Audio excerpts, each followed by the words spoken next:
A ver, ¿cómo es que alguien puede no solo sobrevivir a algo terrible, sino salir transformado? Hoy vamos a meternos de lleno en esa capacidad tan humana, ¿no? Es un viaje que, créanme, empieza en la oscuridad más absoluta, pero que nos lleva hacia la luz.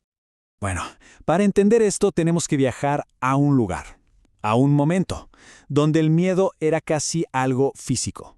¿Saben? Como una niebla espesa que lo cubría todo.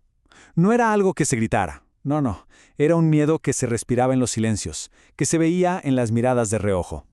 Y en el centro de esta niebla hay un niño, apenas 6 años.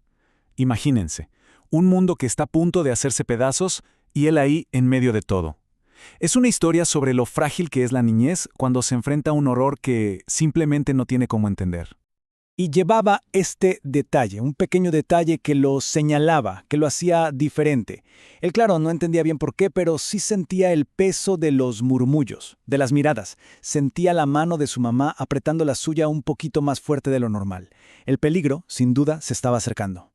Ese niño era Boris Cyrulnik, y lo peor pasó. Los separaron de sus padres.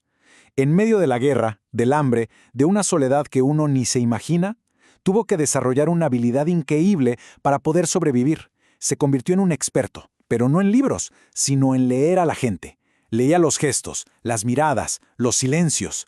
Así aprendió a oler el peligro y, lo que es más increíble, a encontrar chispas de humanidad en los lugares más oscuros. Bueno, la guerra por fin terminó, pero para él, la batalla interna apenas comenzaba. Estaba solo, huérfano, con un dolor tan grande que ni siquiera tenía nombre. A ver, seamos honestos, la mayoría se hubiera quedado estancada ahí, ¿no? Atrapada en ese trauma. Pero Boris, él hizo algo totalmente distinto. En vez de dejar que ese dolor lo definiera, lo convirtió en la pregunta que movería toda su vida. ¿Y cuál era esa pregunta? Esta. ¿Cómo es posible? ¿Cómo puede un ser humano seguir adelante después de vivir tanto horror?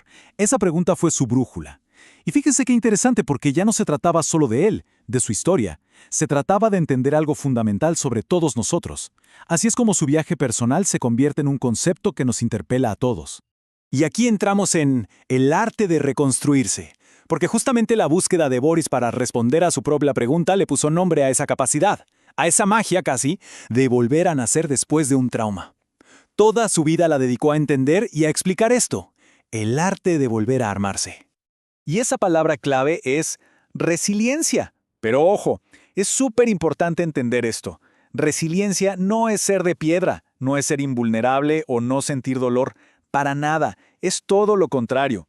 Es la habilidad de meterse en medio de ese dolor, de navegarlo, de adaptarse y al final de encontrarle un nuevo sentido a todo para poder seguir. Ok, ya tenemos el qué. ¿Qué es la resiliencia? Ahora vamos al cómo.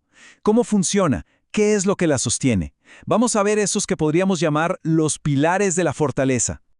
A ver, cuando vemos las características de la gente resiliente, no estamos hablando de superpoderes, ¿eh? Son cosas bien concretas. Por ejemplo, se conocen a sí mismos, saben cuáles son sus emociones, sus fortalezas, tienen una esperanza realista, se adaptan a los cambios, encuentran un propósito incluso en el dolor y, algo fundamental, saben cuándo y cómo pedir ayuda. Lo mejor de todo es que no es algo con lo que se nace o no, son habilidades que todos podemos desarrollar. Y aquí es donde la cosa se pone práctica. ¿Cómo se construye esa resiliencia?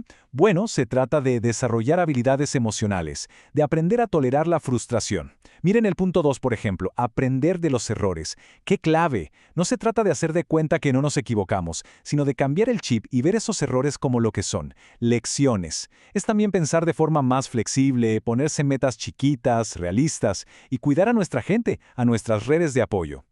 Y esto nos lleva a los rostros de la adversidad, porque la historia de Boris es tremenda, pero no es la única. Este potencial para transformarse, para crear luz a partir de la oscuridad, es algo universal. Lo vemos en muchísimas otras historias. Pensemos un momento en estas personas. Viktor Frankl en campos de concentración y de ahí saca la logoterapia.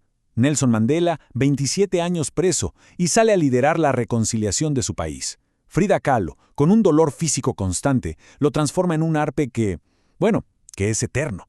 O Malala, que sufre un atentado y lo convierte en una lucha mundial por la educación. Todos son ejemplos brutales de este poder de transformación. Y todos estos ejemplos nos traen de vuelta al punto central de todo esto, la gran lección de Boris Cyrulnik. El tema es la historia que elegimos.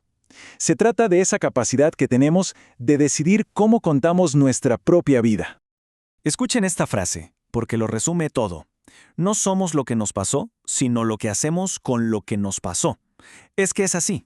El pasado no se borra, el dolor es real, claro que sí, pero el poder, el verdadero poder, está en lo que hacemos después. Ahí está la clave, en tener la capacidad de decir, ok, esto pasó. Ahora, ¿qué significado le voy a dar? ¿Cómo voy a dejar que esto me defina o no? Entonces, ¿qué nos llevamos de todo esto? Varias lecciones de vida, diría yo. Que el dolor no se borra, pero sí se puede transformar. Que el pasado no es una condena. Que ponerle nombre a lo que sentimos nos libera. Y que la resiliencia se construye, de a poquito, paso a paso. Y miren el segundo punto. La conexión humana nos salva. Es que es verdad. A veces un pequeño gesto, alguien que te escucha de verdad, esas son las anclas que nos mantienen a flote cuando viene la tormenta. Y para cerrar, nos quedamos con esta idea. El dolor, los problemas, son inevitables. Van a pasar, eso es seguro. Pero la transformación es una elección. La pregunta final es para cada uno de nosotros. ¿Qué historia vamos a elegir escribir? Porque de eso se trata la resiliencia, al final del día.